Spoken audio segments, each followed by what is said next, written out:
किसी राजा ने घोषणा करवाई कि वनों में जो हरिण हैं वे राजा के हैं। उनको जो मारेगा उसे दंड मिलेगा। एक बालक जो धीर और वीर था, बाण चलाने में भी निपुण था तथा वनों में पशु पक्षियों का वध करता था, उसका नाम था रॉबिन हुड। एक बार राजा के मंत्री के साथ उसकी मित्रता हो गई। सचिव भी बंदूक चलाने में निपुण था परंतु रॉबिन के समान नहीं था।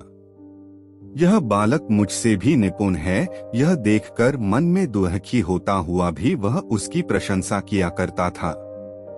उसी समय अचानक आवाज सुनाई दी। सचिव ने कहा, यदि तू इस हरिण को मार देगा तो मैं तुझे इनाम दूंगा। रॉबिन हुड ने कहा, मैं राजा की आज्ञा का उल्लंघन नहीं करूंगा। सचिव ने कहा, मैं किसी से भी कुछ नहीं कहूंगा, राजा मेरे वश में है। रॉबिन को उस पर विश्वास हो गया और उसने शीघ्र ही बाण चलाया, हरिण को मार दिया। सचिव ने कहा, हरिण का वध करने के कारण तुम्हें दंड भोगना पड़ेगा। इस प्रकार उन दोनों में झगड़ा हो गया। रॉबिन धनुष चढ़ाकर गरजने लगा। सचिव डर के मारे भाग गया।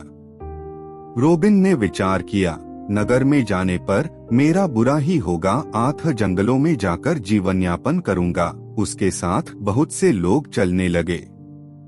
वे सभी दलबल के साथ जहां कहीं रहते, उसके दल की सब जगह चर्चा होने लगी। एक दिन प्रातःकाल जब वे घूम रहे थे तब उन्होंने सड़क पर रोती हुए एक वृद्धा को देखा। उन्होंने पूछा, क्यों रो रही हो? वृद्धा ने उत्तर दिया, हरिण को मारने के कारण मेरे लंकों को फांसी लग रही है। मेरा पति पहले ही मर चुका है। मैं निर्धन हूँ, पुत्रों के बिना अपना जीवन कैसे बिताऊंगी? यह सुनकर रॉबिन को दया आ गई और वह बोला, चिंता मत करो, तुम्हारे पुत्रों को फांसी नहीं लगेगी, उनके स्थान पर मैं अपनी बलि दे दूंगा। वृद्धा प्रसन्न होती हुई अपने घर लौट गई।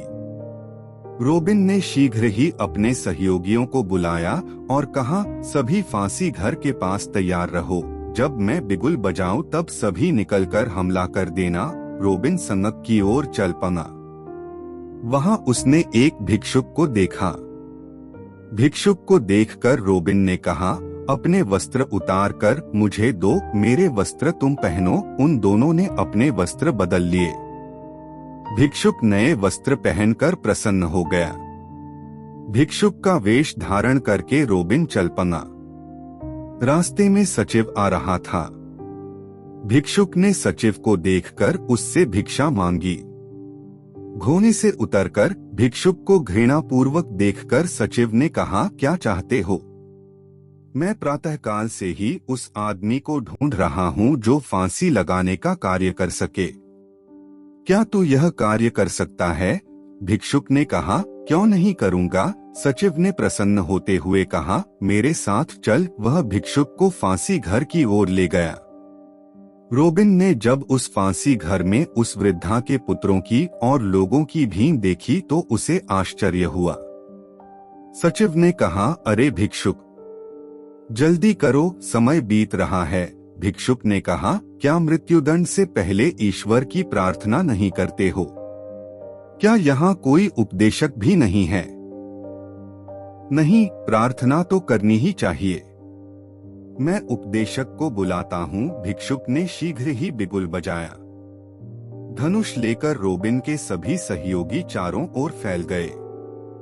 अत्याचारी उस सचिव को भयभीत देखकर सभी हंसने लगे।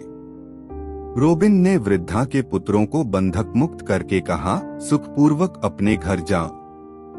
रॉबिन सचिव को खींचकर फांसी घर के पास ले जाकर कहने लगा, अब मैं तुम्हारा वध करूंगा। सचिव ने बार बार प्रणाम करते हुए कहा, हे अनाथों के नाथ, मुझे छोड़ो। रॉबिन ने कहा, यदि तेरा राजा भविष्य में हरिणों के मारने पर फांसी की सजा नहीं देगा तो मैं तुझे बंधन मुक्त करता हूँ। सचिव ने कहा, हाँ ऐसा ही होगा।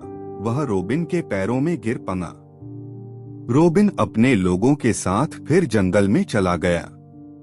लोगों ने अत्याचारी राजा को सिंहासन से उतार दिया और अमात्य को भी। उस स्थान पर सुयोग्य प्रजाहित चिंतक राजा का वरण किया। रोबिन ने उसी तरह अपना जंगली जीवन बिताया। जंगल में भी न्यायप्रिय राजा की कीर्ति फैल गई। एक बार रोबिन शिकार खेलने गया। उसने देखा कि एक सुंदर युवक घोड़े पर बैठकर आ रहा है। धनुष निकालकर रोबिन ने कहा, जो कुछ तुम्हारे पास है वह हमें दे दो। राजा ने सब धन निकालकर उसे दे दिया। रोबिन ने निश्चय किया कि यह तो राजा है। सारा धन लौटाकर रोबिन ने क्षमा मांगते हुए कहा, आप जैसे राजा को देखकर मैं बहुत प्रसन्न हूँ। इस समय भी कुछ लोग अत्याचारी हैं, उनका नियमन करके आप सुखपूर्वक राज्य कीजिए। राजा ने कहा, आप लोग वनवासी हो, शूर हो, धनुष बाण चलाने में कुशल हो। आपके सहयोग के बिना राज्य कैसे सुराज्य हो सकता है। रोबिन राजा को अपने निवास स्थान पर लाया और विधिपूर्वक उसका स्वागत किया। प्रीति भोज देकर अपनी जाति का धनुष कौशल दिखाया। उनका सत्कार स्वीकार करके राजा ने कहा, आप लोग मेरे नगर की ओर चलिए, अपनी योग्यता के अनुसार कार्य कीजिए ताकि राज्य की उन्नति हो सके। रोबिन और उसके सहयोगियों ने राजा के साथ नगर में प्रवेश किया और सुखपूर्वक जीवन बिताया।